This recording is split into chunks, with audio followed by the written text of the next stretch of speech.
이번에 우리는 은사주의에 대해서 강의를 좀 준비했습니다. 우리가 이단의 실체에 대해서 계속 시리즈로 우리가 강의를 하고 있는데, 처음에는 이제 신천지에 대해서 했었고요. 그리고 두 번째는 칼빈주의에 대해서, 그리고 오늘은 은사주의에 대해서 우리가 공부를 하려고 합니다. 앞으로 이제 이 부분들은 계속 할 것이고요. 특히 이 나라에 이제 이 이단도 있지만 이단이라고 차마 불릴 수도 없는 그런 사이비 집단들도 워낙 기승을 부리고 있고 많은 사람들이 미혹되어 있기 때문에요. 그 부분도 앞으로 계속해서 다루어 나가고자 합니다. 여러분들 교재 보시면요. 첫 번째 강의 제목이 이제 거짓 은사를 자랑하는 가짜 목사들에 대한 것입니다. 우리는 오늘날 수많은 거짓말쟁이들에게 둘러싸여 있는데요. 뭐 정치적인 거짓말쟁이들이든 아니면 이 종교적인 거짓말쟁이들은 다 마찬가지입니다. 자, 성경은 우리의 대적 마귀를 가리켜서 살인자다, 거짓말의 아비다, 거짓말쟁이다 라고 분명하게 못을 받고 있습니다.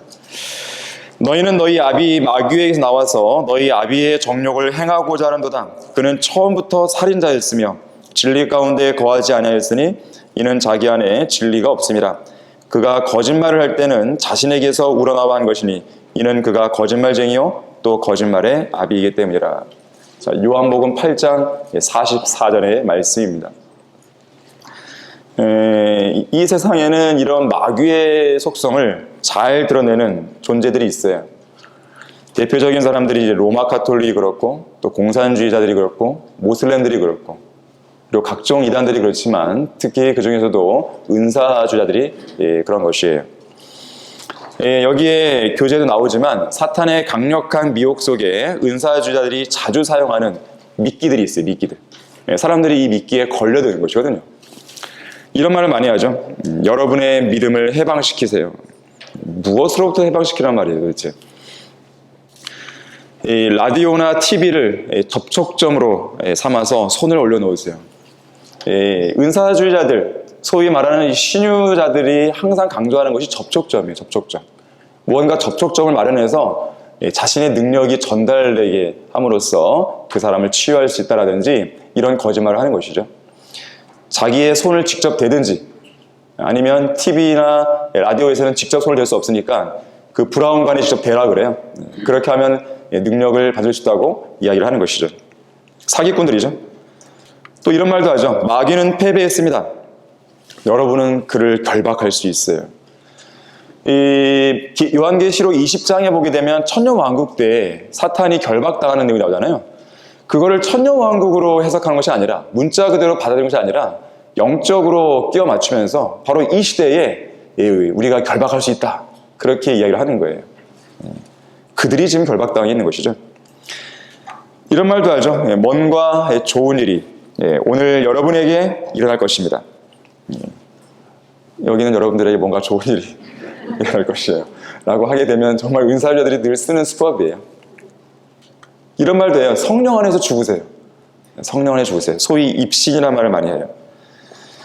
나사렛 예수 그리스도의 이름을 명하노니 너 더러운 영아 그 사람이 나올지어다. 예수님을 흉내내는 것이죠. 또 이런 말도 하죠. 돈을 걸면서 50달러의 헌금을 하면 약속의 땅, 그러니까 카나안 땅, 그 팔레스타인 땅이죠. 약속의 땅에 진짜 흙을 무료로 보내드립니다. 마치 거기에 무슨 능력이 있는 거냐 마냥 그렇게 하는 거예요.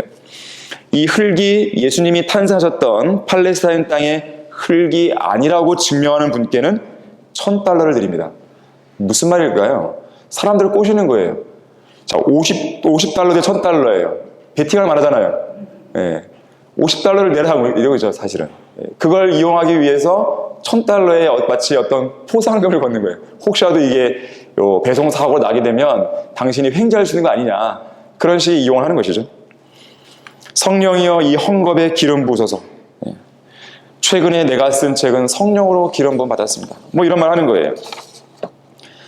자, 우리는 이런 자들을 이렇게 성경에서 확인할 수 있습니다. 거짓 은사를 스스로 자랑하는 자는 누구나 비 없는 구름과 바람 같다 그랬어요. 여기에서 구름과 바람이 바로 은사주자들 말하는 것이에요. 그렇게 비유하고 있는 것이에요. 구름과 바람에 비유되는 수많은 은사주자들은 자칭 치유의 은사를 가졌다고 이야기하고 뭐 이른 비 늦은 비 운운하면서 그렇게 사기를 치고 있지만 비는 오지 않습니다. 네, 비는 오지 않아요. 예배 내내 계속되는 부드러운 오르간 소리, 이 환자들을 혼미케 하는 그런 리듬 있는 찬송가, 동물적인 본능을 자극하는 아프리카 춤, 가짜 치유, 마귀적인 쇼, 치유자가 무당처럼 환자에게 최면을 거는 일, 또 모임 진행 중에 계속되는 집요한 헌금 강요, 자, 이런 것만 있죠. 비는 절대로 오지 않습니다. 성경에 나오는 이 환자들, 성경에서 치유받은 환자들을 보게 되면, 병자들을 보게 되면 그들은 믿음이 부족했어도 치유를 받은 경우가 있습니다. 다른 사람의 믿음으로도 치유받은 경우가 있어요. 자기 믿음이 아닌데도 불구하고.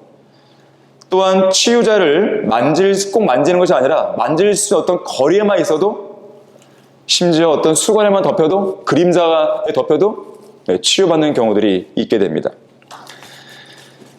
그러니까 아무 상관없이 하나님의 능력으로 어떠한 상황에서도 치유를 받았다는 것이죠. 꼭 그 당사자의 믿음이 신실하고 돈독해야지만 치료받았냐? 그건 아니라는 거예요.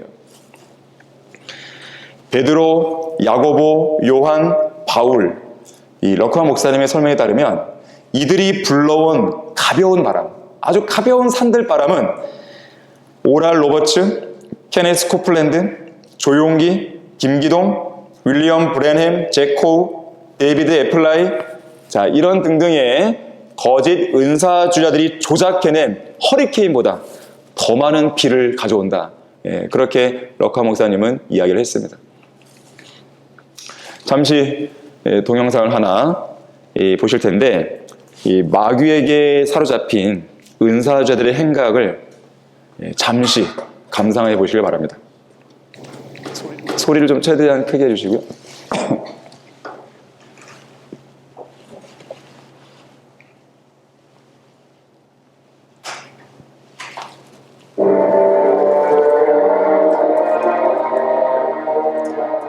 잘 보실지 모르겠습니다만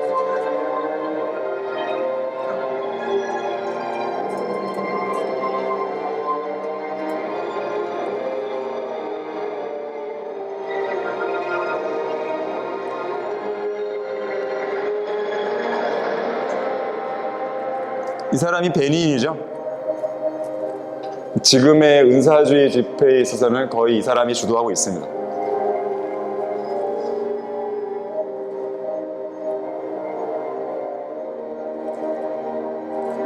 이 자기가 어떻게 이제 치유하는지를 이제 설명해 주는 장면이에요. 어떤 인터뷰에 나와갖고요.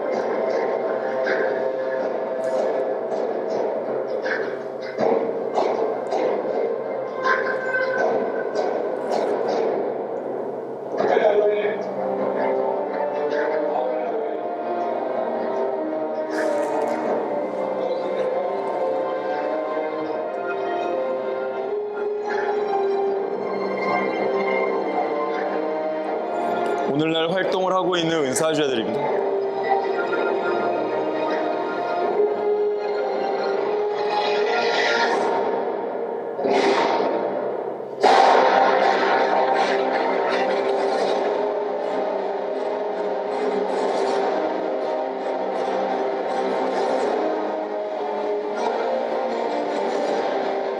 이런 걸 가지고 그냥 성령의 역사라고 말하는 거예요.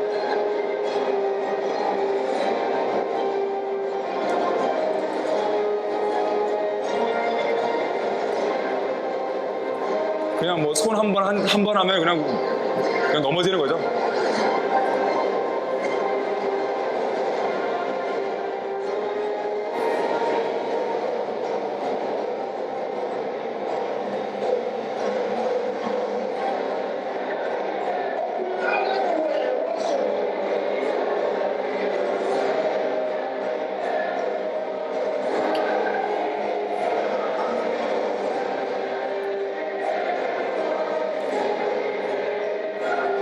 주로 저기 앞에서 넘어지는 사람들은요, 티켓을 받아요. 티켓을 받아서 소위 쇼를 하는 거예요. 쇼를.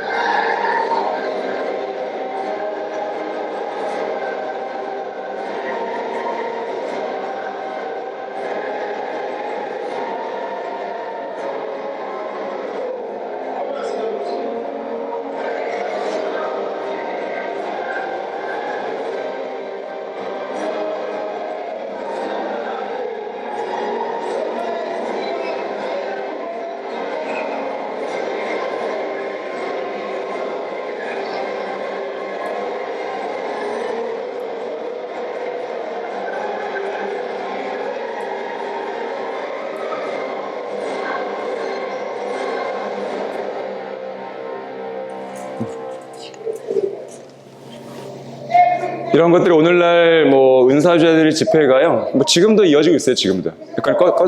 지금도 이제 이루어지고 있고, 이 마귀적인 그런 행각과 그런 쇼들은 지금도 이어지고 있는 것입니다. 이 시간에 잠시 은사주의 그 역사와 마귀에게 점유당했던 그런 거짓말쟁이들의 그 흐름들을 쭉 여러분들에게 제시를 해드릴 겁니다.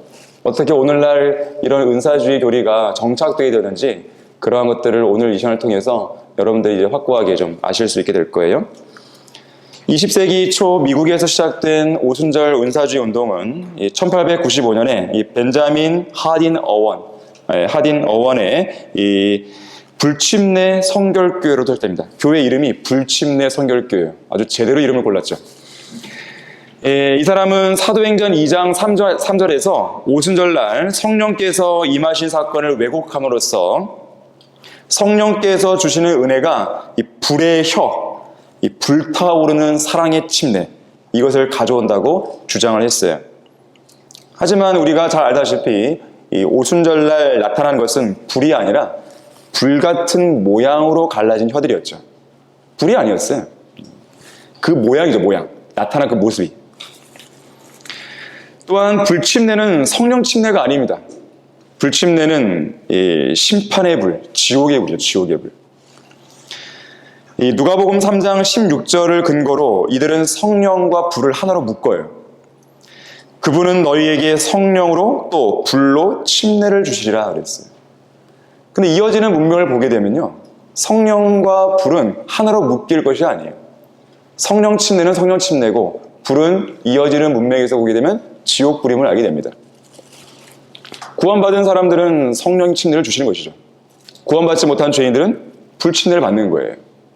지금까지도 죽어간 수많은 죄인들이 바로 그곳 지옥에서 지금도 불침례 가운데 있는 거죠. 은사주의 사기꾼들은 불에 대한 강력한 집착이 있어요. 강한 집착이 있습니다. 그래서 심지어 이 부흥 집회나 신유 집회에서는 아예 불을 내려달라 이렇게 하고 있잖아요. 여기 계신 분들 대다수, 많은 상당수가 그런 경험들 했을 것이에요. 이 시중에는 이런 책도 있어요. 꺼지지 않는 성령의 불, 성령의 불 받는 법. 대단하죠. 어떻게 불을 받을까요? 그 CCM 노래 중에는요, 이런 제목도 있어요. 불이야, 성령의 불. 무슨 어디 화재 불 난 것도 아니고, 노래 제목이 불이야, 성령의 불. 언젠가도 한번 예화를 든 적이 있었는데요. 한 번은 어떤 은사주의 집회에서 사람들이 모여갖고 하나님께 기도했습니다. 불을 내려주소서, 불을 내려주소서. 그날 마침 폭풍과 치는 날이었습니다. 불을 달라는 교인들의 간절한 기도가 곧바로 응답이 됐어요. 벼락이 떨어져갖고요, 그 집회에 불이 붙어버렸습니다. 그러다 깜짝 놀란 교인들이 다시 이렇게 기도했어요. 하나님, 우리가 달라고 했던 불은 이게 아닙니다. 이 불을 거두어 주십시오. 그래서 이 사람들이 그 이후로는 다시는 그런 기도를 안 했다 그래요. 하나님을 알지 못하는 자들과 우리 주 예수 그리스도의 복음에 순종치 아니하는 자들을 불길 가운데서 벌하시리니, 이런 자들은 주의 임재와 그의 능력의 영광으로부터 떠나 영원한 멸망의 영광을 받게 될 것이라고 했어요. 성경을 알아야 이렇게 무지하게 행동하진 않죠. 이후에 20세기 1900년에 접어들면요, 이 오순절 운동이 급물살을 타기 시작합니다. 자, 1900년대 초반이에요. 1901년에 변개된 미국에서 영어 성경, 번개된 성경 ASV가 나옵니다. 자, 번개된 성경이 나오는 시기, 배교의 시기, 오순절이 급물살 타는 시기 다 일치합니다. 누구의 역사냐면 사탄의 역사인 것이에요. 성령의 역사가 아닙니다, 결코. 이 당시에 감리교 부흥사였던 찰스 팜이라는 사람은 1901년 미국 캔자스주 토피카에 이 베델 성서 신학교를 세웁니다. 자, 이것이 오늘날 오순절 은사주의 운동의 발원지가 됩니다. 이 사람도 사도행전 2장에 오순절 사건을 오해하게 돼요. 그래서 이 성령 침례의 성경적 증거는 방언이다. 여기에 이 사람이 집착합니다. 그러면서 자기가 이제 아까 신학교를 세웠다 했잖아요. 그 신학교 학생들에게 이 부분을 막 가르쳐요. 그래서 신학교 학생들은 이 말을 굳게 믿고 3일 동안 밤낮 쉬지 않고 성령 침례를 구했다고 그래요. 그러던 중에 1901년 그것도 1월 1일 새벽 여명이 밝아올 무렵에 이 사탄이 역사하게 되는데 이름이 에그니스 오즈만 여학생입니다. 이 여학생이 갑자기 방언을 시작했어요. 그리고 뒤이어 다른 신학생들도 그 여학생을 보면서 더 간절히 부르짖었겠죠. 결국 그들도 함께 방언을 하게 됩니다. 하지만 그것은 성령의 역사가 아니었어요. 사탄의 역사였어요. 이 시간에 우리가 사도행전을 다 공부할 수는 없는 것이기 때문에 다 말씀드릴 수 없지만 이유는 많이 있어요. 그 중에 한 가지만 대표로 말씀드리면 오순절날 성령 침례의 증거는 방언이 아니었습니다. 성령 침례의 증거는 방언이 아니었어요. 예, 오늘 이따가 이제 세 번째 시간에 여러분들이 이 방언에 대해서는 자세하게 배울 것이지만요. 이 당시에 성령 침례를 받은 사람이 모두 다 방언한 것도 아니었어요. 그 중에서 120명 정도가 모여 있었는데 그 중에서 이 11사도, 갈릴리 출신의 11사도만이 방언을 했던 것을 우리는 사도행전 2장에서 확인할 수가 있는 것입니다. 여러분들이 그 은사주자들을 만났을 때 이 방언에 대해 뭐라고 하잖아요. 그러면 딱 두 가지만 보여요. 두 가지만. 첫 번째는 사도행전 2장 8절 11절 보시겠습니다. 두 가지만 보여주시면 되는데요. 사도행전 2장 8절 11절 방언은 외국어라는 사실을 짚어주시면 돼요. 당시 오순절날 이 방언을 했던 이 사도들의 말을 들었던 사람들이 이런 말을 하는 거죠. 그런데 어떻게 해서 우리 각 사람이 우리가 태어난 곳의 고유 언어로 말하는 것을 듣게 된단 말인가. 11절도 보세요. 크레테인과 아라비아인들은 그들이 우리의 언어로, 언어의 언어, 방언은 외국어라는 것을 알려주시면 됩니다. 두 번째로는요, 방언은 표적이에요, 표적. 자, 고린도전서 1장 22절 보겠습니다. 이따 방언에 대해서 자세하게 배우십시오. 고린도전서 1장 22절 보시면 표적은 누가 구해요? 유대인들이 구하죠. 여기 나오잖아요. 유대인들은 표적을 구하고 헬라인들은 지혜를 찾지만 구원받은 우리는 뭘 찾아요? 십자가에 못 박히신 그리스도를 전파하노니 이것이 유대인들에게는 거치는 것이 되고 헬라인들에게는 어리석은 것이 되지만 부르심을 받은 사람들에게는 유대인들에게나 헬라인들에게나 그리스도는 하나님의 능력이요 또 하나님의 지혜니라 라고 분명히 말씀하죠. 우리가 찾는 것은 표적이 아니에요. 십자가에 달리신 예수 그리스도시죠. 거기 고린도전서 14장 22절 보세요. 14장 22절 방언이 누구를 위한 표적인지 보세요. 아까 유대인들은 표적을 찾는다고 말씀드렸고요. 14장 22절 보니까 그러므로 방언들은 믿는 사람들을 위한 것이 아니라 우리는 믿는 그리스도인들이잖아요. 우리를 위한 게 아니란 말이에요. 방언은. 그럼 누구를 위한 거예요? 믿지 않는 사람들을 위한 표적이지만 그랬어요. 아까 표적은 누가 구한다고요? 유대인들이. 그럼 두 구절을 합치면 어떻게 되는 거예요? 믿지 않는 유대인들을 위한 표적이다 라는 결론을 우리는 내리게 되는 것이에요. 믿는 그리스도인들에게는 표적이 필요 없습니다. 우리는 보고 믿는 사람이 아니에요. 굳이 방언이 있어야 오늘날 사람들이 말하는 그 방언은 이 마귀적인 것이지만 그걸 또 100번 양보해서 뭐 방언을 인정한다 치더라도 방언은 믿는 그리스도인을 위한 게 아니란 말이에요. 믿는 그리스도인들은 방언이 있든 없든 아무런 문제가 없습니다. 우리는 표적을 구하는 사람들이 아니기 때문에 그래요. 자, 이 두 가지만 보여줘도 은사주들의 방언의 문제는 해결이 되는 거예요. 그 이후에 어떤 걸 이야기한다 하더라도 그건 아무런 의미가 없습니다. 그 사람들이 그렇게 주장한데요, 의미가 없어요. 한 번은 러크만 목사님이 어느 늦은 밤 주유소에 들렸을 때 일입니다. 자동차에 기름을 넣고 있는데 일단의 오순절 은사주의자들이 그들의 악기들을 가득 실은 차량 한 대가 주유소로 들어왔어요. 러크만 목사님은 기름값을 지불하고 나서 그들 가운데 17살 정도로 보이는 한 소녀에게 예수님을 믿으라고 전도지를 건네줬다 그래요. 그런데 이 소녀가 이 웃음을 지으면서 아주 사랑스럽고 달콤한 목소리로 이렇게 말했다고 합니다. 어머, 선생님도 그리스도인이세요? 그래요, 아가씨. 그렇다면 성령 침례를 받은 초기 증거로 방언할 수 있으세요? 물론이죠. 러커 목사님이 대답했다 그래요. 그러면서 이 소녀를 놀려주려고 이 은사주의 브라운스빌 교회의 교인들이 하는 것과 똑같은 흉내를 내기 시작했다 그래요.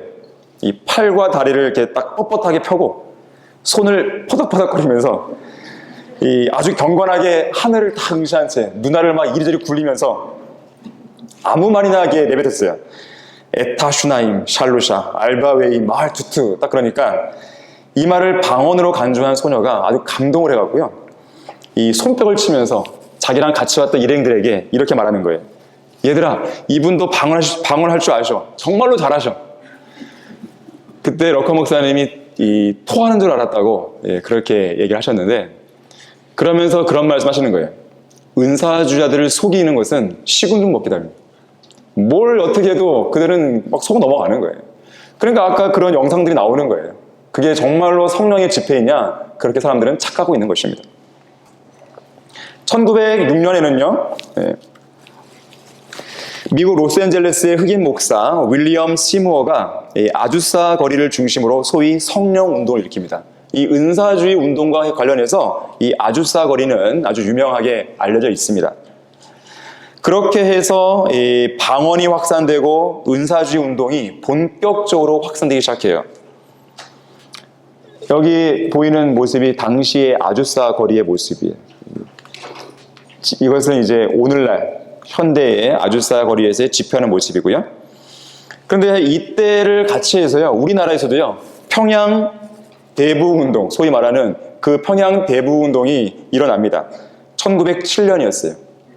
길선주 목사를 중심으로 일어났어요. 근데 이것은 부흥운동이 아니에요. 마귀적인 역사입니다. 왜냐하면 부흥의 현장에는 반드시 있어야 할 게 있어요. 첫 번째, 올바른 복음이 있어야 됩니다. 두 번째, 올바른 성경이 있어야 돼요.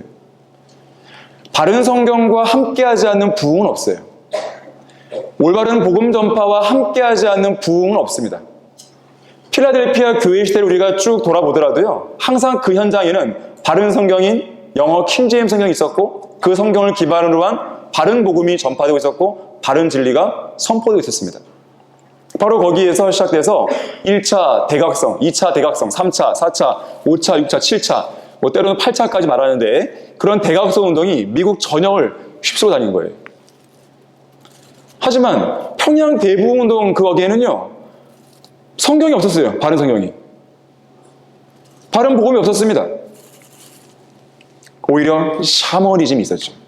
오히려 행위 구원이 있었죠. 당시 그들은 공개적으로 죄의 고백을 했다 그래요. 그리고 그에 따른 행동도 있었다고 합니다. 사람들은 이것을 내세우면서 이게 바로 부흥이다라고 증거로 말하지만 그렇지가 않아요. 그것이 오히려 행위 구원을 강조하는 길로 나아가기 때문에 그렇습니다. 선행을 통해서 그들은 구원받으려 했던 것이에요. 일일이 자기 죄들을 회개하고 자백함으로써 그렇게 해서 구원받았다고 착각하는 것이에요. 여러분이 어떻게 구원받았습니까? 여러분이 과거에 지었던 죄들을 일일이 자백하고 회개하고 구원받았나요? 그게 아니잖아요. 우리는 예수 그리스도를 믿고 구원받았다는 것이죠. 일일이 죄를 하나하나 회개하고 자백하면서 또 그것을 자기의 행동을 바꿔가면서 선행을 해가면서 구원받은 게 아니란 말이에요. 행위구원이에요. 특히나 이 길선주 목사는요, 유교, 관성교, 선도교 이런 이 전통 종교들과 샤머니즘에 심취했던 사람입니다.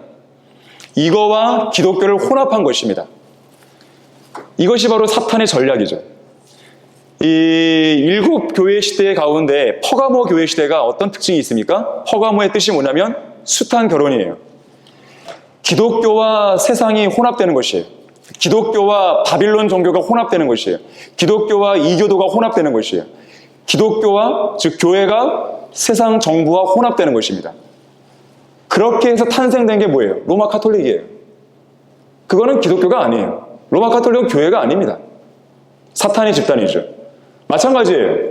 길선주 목사는 자신이 갖고 있었던 유교, 관성교, 선도교 이런 샤머니즘적인 종교들과 합해서 기독교를 혼합시켰을 뿐이에요.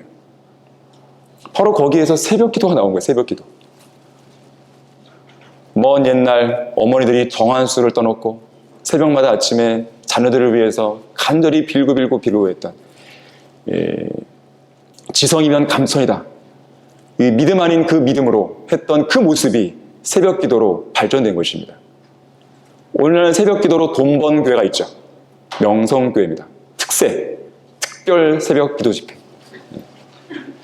이 새벽 기도는 우리나라만 있었어요. 우리나라에 시작된 것입니다. 다른 나라에서 새벽 기도를 하고 있다는 것은 뭐냐면 우리나라에서 배워간 거예요. 역수출. 한국식 기독교가 역으로 나가버린 것이에요. 우리나라에서 배워간 것이에요. 한국식 기독교예요. 창피한 일이에요. 창피한 일은. 1920년에서 40년 사이에 가게 되면 은사주의 운동이 절정에 달합니다. 특히 오순절 교회의 여자 목사 에이미 샘플 맥퍼슨이 등장해요. 이 여자는 1923년에 사중복음 교회를 세우게 됩니다. 조용기 목사의 오중복음이 그냥 나온 게 아니에요. 이 사중복음의 그런 물결 속에서 쭉 이어져가는 흐름이에요. 맥락이에요. 거기서 하나를 더 덧붙인 거예요. 이 여자는 성령 세대를 강조했어요. 성령 세대. 그러면서 이른비 늦은비 신앙을 이야기합니다. 바로 이 여자에게서 시작된 거예요. 이른비 늦은비. 이른비와 늦은비 신학의 내용은 이런 것이죠. 이 여인은 비를 성령으로 해석했어요. 성령으로. 빈들의 마른 풀같이 시들은 나의 영혼. 그러면서 이 단비를 내려달라고 하잖아요. 사도행전 2장에서 오순절날 성령께서 오신 건 이른비고 1900년대에 와서 은사주의 운동을 통해 내리신 비는 늦은 비다. 이렇게 이 여자가 주장하기 시작한 겁니다. 그러면서 요엘서 2장 23절을 들먹거리기 시작한 거예요. 한번 찾아보겠습니다. 요엘 2장 23절입니다. 전혀 그들과 관계없는데 마치 자기들과 연관된 것인 마냥 이 구절을 오용하고 왜곡했던 것이죠. 자, 요엘 2장 23절 보시면 너희 시온의 자녀들아. 자, 지금 누구에게 말하는 거예요? 시온의 자녀들이에요. 시온의 자녀들. 그리스도인이 아니에요. 유대인들이죠. 그때에 즐거워하고 주 너희 하나님을 기뻐하라. 이는 그가 이른 비를 너희에게 적절히 주셨으며 또 그가 너희를 위하여 비를 내려주시되 이른 비와 늦은 비를 첫째 달에 내리게 하실 것입니다. 자, 이른 비와 늦은 비를 내리는 것도 어때요? 첫째 달에 한 번에 내리죠. 무슨 오순절날 한 번 오고 이른 비가, 그 다음에 늦은 비는 1900년이 지나서야 내리고, 무슨 1900년의 간격을 두고 비가 오는 게 아니란 말이에요. 더군다나 여기서 누구에게 말하는 거예요? 이스라엘 백성들에게 말하는 거예요. 여기서 말하는 시온의 자녀들은 은사주자들이 아닙니다. 전혀 자기들과 무관한 그런 구절들을 가지고 끼워 맞춰버린 것이죠. 이른 비와 늦은 비는 성령님과 아무 관계가 없습니다. 여기서 말하는 이른 비와 늦은 비는요, 이어지는 문맥을 쭉 보면요, 이 땅의 작물들, 농작물들을 풍요하게 만들어주는 실제적인 비입니다. 실제 비가 오는 거예요. 무슨 어떤 다른 걸 상징하는 게 아니고 문자 그대로의 비가 내리는 거예요. 그러면 이 땅이 풍요로워지는 것이죠. 그건 하나님께서 이들에게 복을 주시는 거예요. 자, 이것이 언제냐면 예수 그리스도의 재림 때. 여러분들이 그 요한계시록을 이제 공부해 보신 분들은 알겠지만, 요한계시록 11장에 보게 되면 두 증인이 활동하잖아요. 7년간의 환란 시대 중에서 이 후반부 3년 반의 기간 동안 이 두 증인이 예언을 하면서 활동합니다. 그 기간에 이들이 하는 일 중에 하나가 뭔지 아세요? 비가 오지 않게 하는 겁니다. 이 땅에 기근이 드는 거예요. 3년 반의 기근이에요. 마치 어느 때와 똑같습니까? 과거의 엘리야의 시대처럼. 그 극심한 기근 끝에, 즉 재림이 있을 것인데 그 재림 직전에 곧바로 비가 내리는 거예요. 이른 비와 늦은 비가 한꺼번에 내리는 것입니다. 자, 성경을 있는 그대로 해석하고 문맥과 문맥을 비교하면 모든 것들은 어려운 게 없어요. 그대로 이해가 됩니다. 성경을 문자적으로 해석하지 않고 영적으로, 비유적으로 해석하는 순간, 그리고 대상을 잘못 적용하는 순간 엉뚱한 길로 나가게 되는 것이죠. 자, 야고보서 5장 7절 8절 한번 찾아보겠습니다. 자, 성경에서 비는요, 예수님의 재림과 연관되어 있지 성령님과 연관된 게 아니에요. 예수님의 재림 때 실제 문자 그대로의 비가 온다는 걸 보여주는 거예요. 야고보서 5장 7절 8절 보시면, 그러므로 형제들아 주께서 오실 때까지, 이게 뭡니까? 재림이죠. 오실 때까지, 재림 때까지 인내하라. 보라, 농부가 땅에서 나는 귀한 열매를 바라고 이른 비와 늦은 비를 받을 때까지 오래 참나니. 여러분은 농부가 성령 하나님을 받기를 바라고 있다고 생각하십니까? 이 구절 보면서? 아니잖아요. 농부는 말 그대로 이른 비가 늦은 비를 바라는 거예요. 오래 참나니 너희도 인내하며 마음을 견고케 하라. 주의 오심이 가까움이라. 실제로 예수님의 재림 때 있을 그 문자 그대로의 이른 비와 늦은 비를, 다시 말하자면 극심한 3년 반의 그 기근을 해결해줄 그 비를 기다리게 되는 것이죠. 그래서 이 환란 시대를 살아가는 유대인들은요, 이 비가 내릴 때 딱 생각하는 거예요.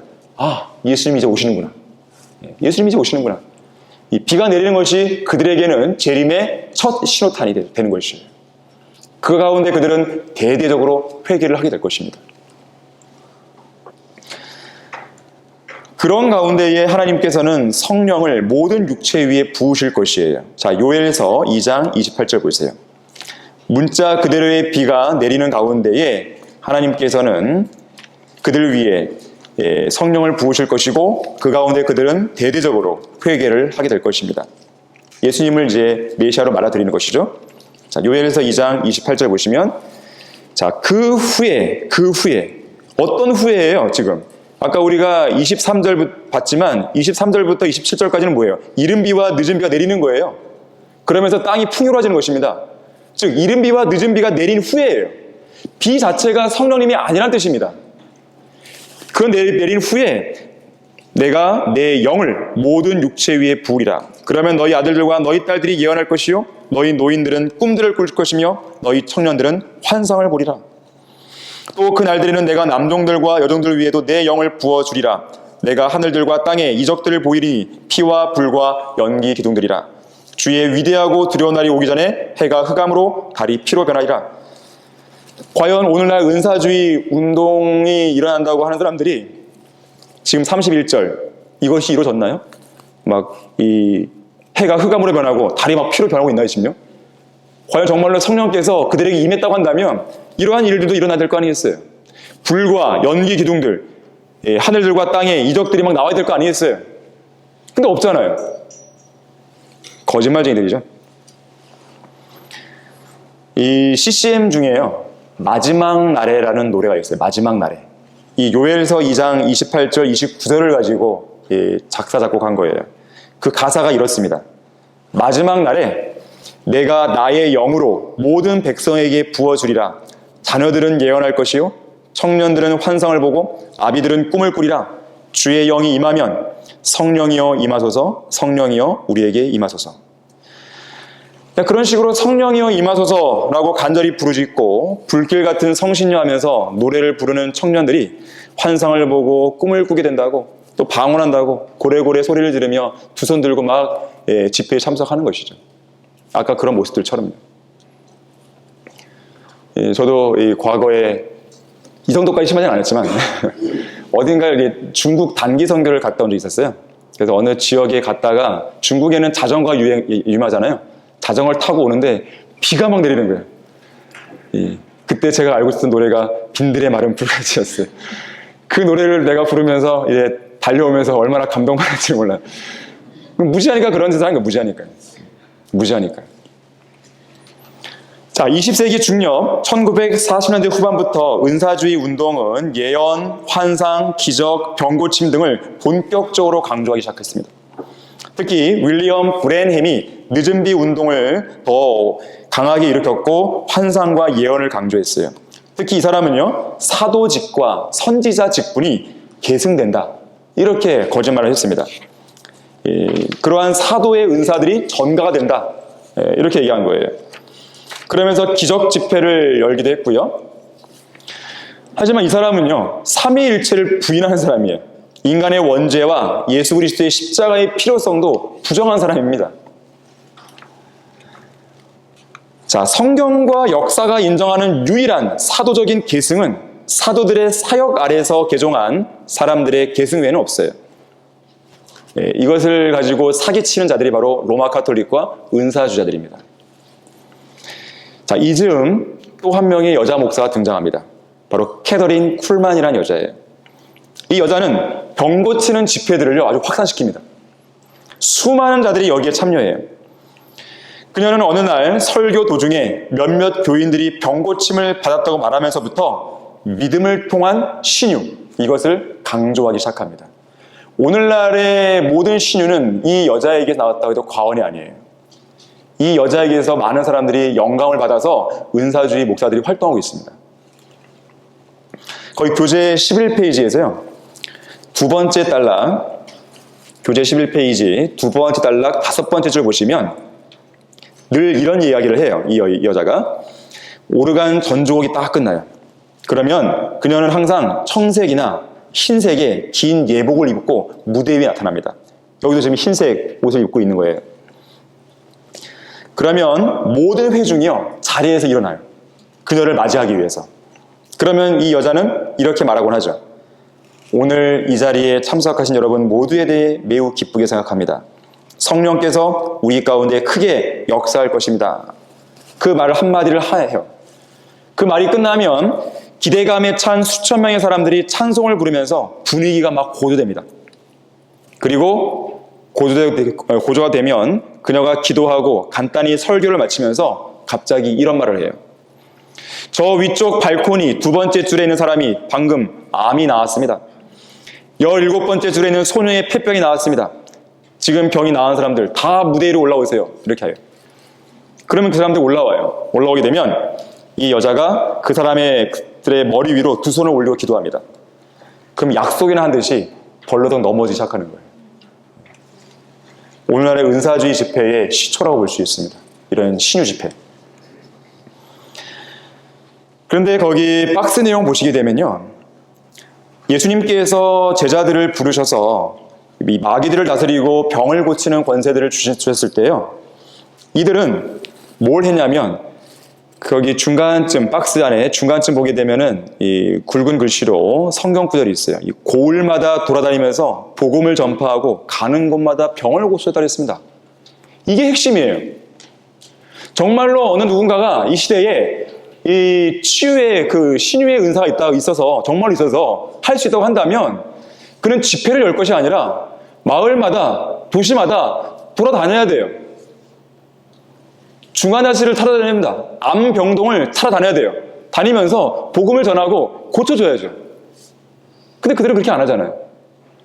그리고 고쳐줄 때에 돈을 받고 고쳐주는 게 아니에요. 무료로 해야죠.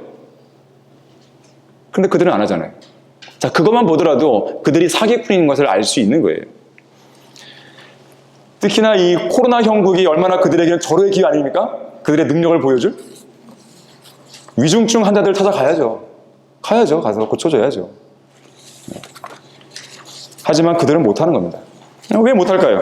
사기꾼이니까 못하는 거예요. 사기꾼이니까요. 그 다음 등장하는 사람이 바로 오랄 로버츠예요. 이 사람은 상당히 유명하게 알려져 있죠. 이 사람도 병 고치는 신유자로 자처하면서 집회를 열었습니다.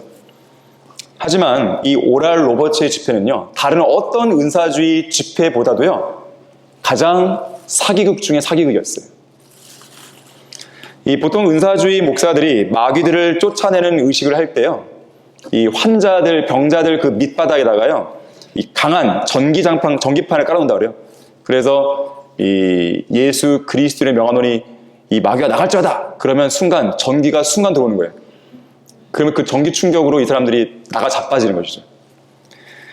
근데 한 번은 이 전기가 오작동이 일어나고 어떤 아이를 넘어뜨려야 되는데 이 아이가 안 넘어지는 거예요. 그런 일도 있었어요. 또 한 번은요, 어떤 천막 집회를 하고 있었는데 갑작스럽게 몰아닥친 돌풍이 천막을 덮쳐갔고요, 7명의 사람이 병원에 실려간 일이 생겼습니다. 이 신유의 은사를 받았다고 자랑하는 오랄 로버츠는 그 7명 중 단 한 사람도 치유하지 못했어요. 그냥 병원으로 보내야 했습니다. 한 번은요, 어떤 집회에서 이런 말을 했어요. 오늘 여러분에게 무언가 좋은 일이 날 것입니다. 근데 그날 저녁 자기의 아들이 권총으로 자살했어요. 자, 그런 일들이 있는 것이죠.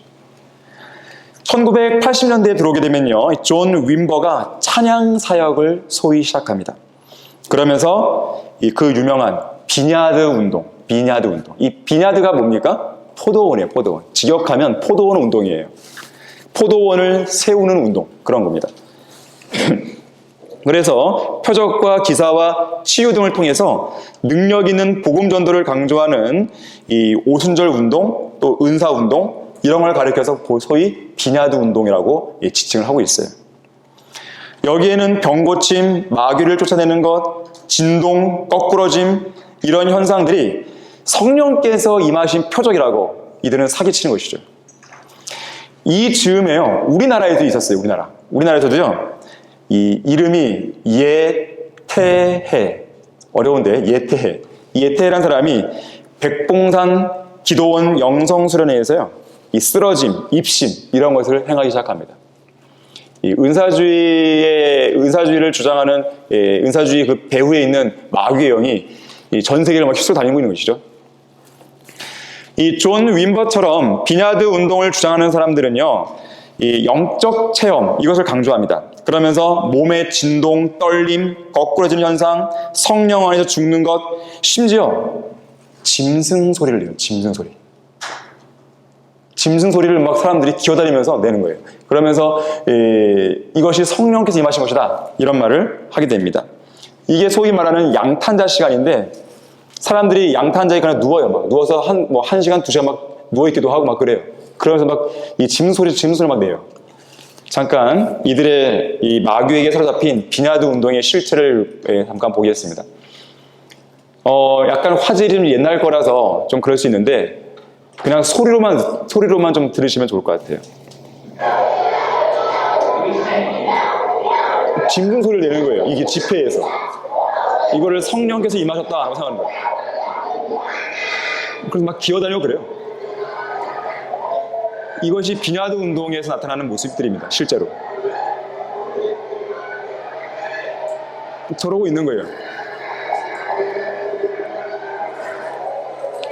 막 굴러다니고 막 기어다니고 그래요. 저렇게 막 웃고 하는 것이에요. 여기 줄 달린 거 보세요, 줄? 개처럼 끌고 다니고요. 여우 같은 목소리를 내고요. 이런 짓을 하는 거예요, 이런 짓.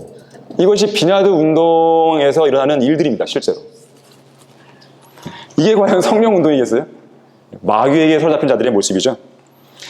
1994년에는요, 랜디 클라크가 캐나다 토론토에 있는 존 아노트의 교회에서 소위 말하는 토론토 축복, 토론토 블레싱이라 불리는 비냐드 현상, 소위 말하는 거룩한 웃음 운동을 일으킵니다. 아까 웃음소리 나왔지만 그걸 거룩한 웃음이라고 얘기해요. 그렇게 웃는 것을 하나님께서 축복해 주셨다, 성령님이 임하셨다, 그렇게 이야기를 하는 것이죠. 이들의 사기 행각에 대해서는 여러분들 거기 교재 14페이지 9번 내용에서요, 이 세 번째 줄 보시게 되면 러커 목사님이 경험했던 내용이 있어요. 러커 목사님은 은사주의 집회도 참석을 했습니다. 그들이 얼마나 이 사기를 치는지 보시기 위해서 가서 이제 보신 것이죠. 나중에 한번 읽어보시길 바라요. 자, 1995년부터는요, 미국 플로리다주 펜사콜라 브라운스빌에서요, 이 존 킬패트릭에 의해서 비냐드 현상들이 나타납니다. 여의도 순복음교회의 조용기 목사는 자신이 펜사콜라 비냐드 운동을 예언했다고 말했어요. 아주 자랑삼아. 악령으로 사로잡힌 것이죠. 그러니까. 또 이영훈 목사와 더불어서 그 운동을 인정하고 추천했습니다. 이 브라운스빌에서 일어나고 있는, 지금도 일어나고 있는 이런 마귀의 역사에 대해서는요, 러커하 목사님이 쓰신 책 은사주자들의 광란, 여기에 자세하게 나와 있어요. 거기 교재 15페이지는요, 그 책에서 다루지 않은 몇 가지 내용들을 기록해 놓았는데요, 이것만 봐도 마귀에게 이들이 사로잡혀 있음을 보게 됩니다.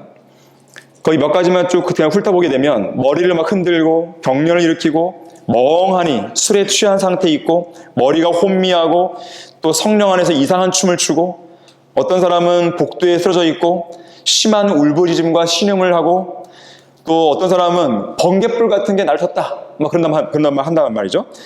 나는 벽을 막 두드려 쳤고 미끄러 넘어졌고 이런 말을 하는 거예요. 또 킬패트릭 목사가 나를 향해 바람을 불었을 때 그 바람은 나를 완전히 때려눕혔다 그랬어요. 아까 봤던 그 바람 일으키는 것이요, 이 킬패트릭에서 시작된 것입니다. 서서히 은사주의 물결 중에서 하나씩 뭐예요? 덧붙여지는 거예요. 자, 이런 것이 비냐드 운동의 실체입니다. 자, 여기서 한 걸음 더 나간 사람이 바로 피터 와그너라는 사람이에요.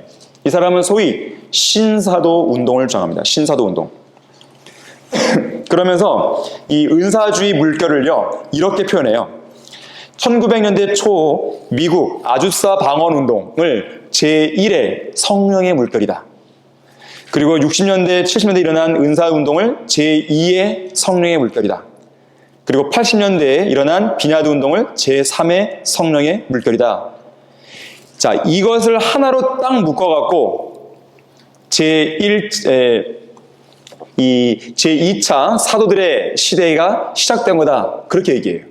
그러면서요, 심지어 2000년에는요, 이 과테말라시에서 자기가 12명을 사도로 뽑아놔요. 그러면서 사도의회를 구성합니다. 그리고 자기는 자기는 계시를 받았다고 얘기하면서 이 사도들을 다스리는 권세가 나에게 있다고 얘기해요. 예수님을 흉내내는 거죠. 마태복음 28장 19절 20절에서 하늘과 땅에 있는 모든 권세를 내게 주셨으니 했단 말이에요. 그것을 마치 이 피터 와그너는 나에게 주었고 내가 세운 사도들에게 내가 그들에게 줄 수 있다. 이런 말을 하는 거예요. 근데 이걸 듣고 속는 거예요, 사람들이.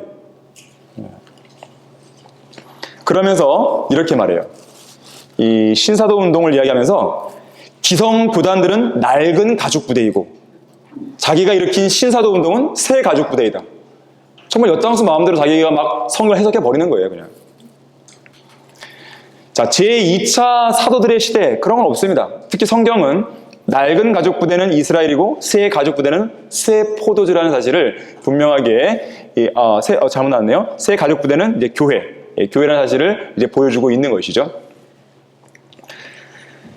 마지막으로요, 우리나라에는요, 안녕하세요 성령님이라는 책으로 유명해진 이 큰 사기꾼 베니인이 있습니다. 여기 지금 조용기 목사와 함께 찍은 사진이에요. 어떤 집회에서. 여러분 거기 교재 17페이지요. 마지막 달락 한번 보세요. 교재 17페이지 마지막 달락을 보시면 이렇게 얘기했어요. 2년 내에 안경을 끼고 긴 머리를 한 이탈리아인이 새로운 교황으로 등장할 것이고 또 2년 안에 이슬람 교회에서 개종한 한 이집트 청년의 복음 전파로 수십만 명의 이슬람 교도들이 그리스도를 영접할 것이다라고 이 사람이 예언합니다. 그런데 그런 일은 없었어요.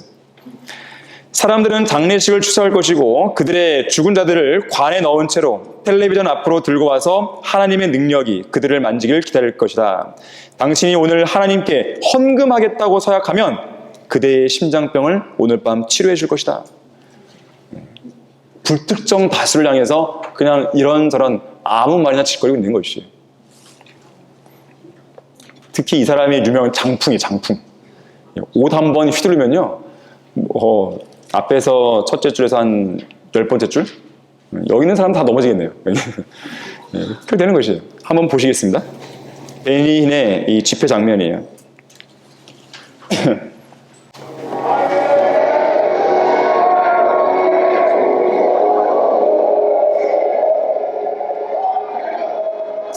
괜찮으실까 모르겠어요.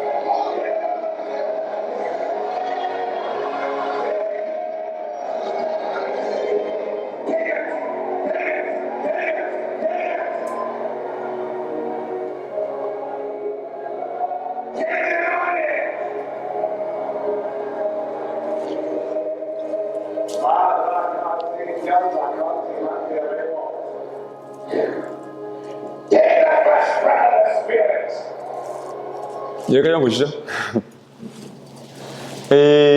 이런 마귀적인 사기극을 이 베니는 계속 하고 있는 것이에요. 근데 중요한 것은요, 이 사기꾼이 이런 식으로 해서 사람들을 미혹했잖아요. 그러면서 그가 벌어들인 돈이 얼마인지 아십니까? 미국 NBC 방송국 데이트라인 이 프로그램과의 인터뷰에서요, 베니히는 자신의 연간 수입이 50만 달러, 그러니까 5억 6천만 원이 넘는다 그래요. 연간 수입. 근데 실제로 보면요, 100만 달러가 넘습니다. 11억 3천만 원이 넘는 것이죠. 또 태평양이 바로 앞에 보이는 곳에 이 베니인의 집이 있습니다. 7개의 방이 있고요. 그 안에는 8개의 목욕탕이 있습니다. 도대체 목욕탕이 그렇게 많아서 뭐 하겠는지 모르겠어요. 10대의 자동차가 주차할 수 있는 주차 공간을 보유한 초호화 대저택입니다. 집값이 350만 달러, 약 40억 원이에요. 또 차는요, 메르세데스 SUV와 컨버터블을 타고 다니는데 이 차값만 해도요, 각각 8만 달러씩이에요. 1억 원 차예요. 또 집회 때마다 개인 전용 비행기를 타고 다니는데 유지비만 1년에 약 17억 원. 또 각 지역과 국가를 돌아다니면서 집회할 때마다 최고급 호텔에 최고급 스위트룸에만 머뭅니다. 그 비용이 하룻밤에 113만 원이에요. 때로는 340만 원. 하룻밤에. 결론적으로요. 거의 교재 17페이지. 그 18페이지를 보는 게 낫겠네요. 다른 것들 다 말씀드렸기 때문에 18페이지요. 맨 마지막 부분에 성경 구절 하나가 있습니다. 내가 너의 행위와 수고와 인내를 알며 또 내가 어떻게 악한 자들을 용납지 아니한 것과 자칭 사도라지만 아닌 자들을 시험하여 그들이 거짓말쟁임을 찾아낸 것과 또 내가 참고 인내하며 내 이름을 위하여 수고하고 지치지 않은 것을 아노라. 자, 에베소 교회 시대에는요, 바로 사칭 사도라는 자들을 시험해서 분별해낸 것이에요. 하지만 이 배교한 라오디게아의 교회 시대에는 이 거짓말쟁이들을 분별하지 못하는 수많은 사람들이 속고 있는 것이죠. 잠시 쉬겠습니다.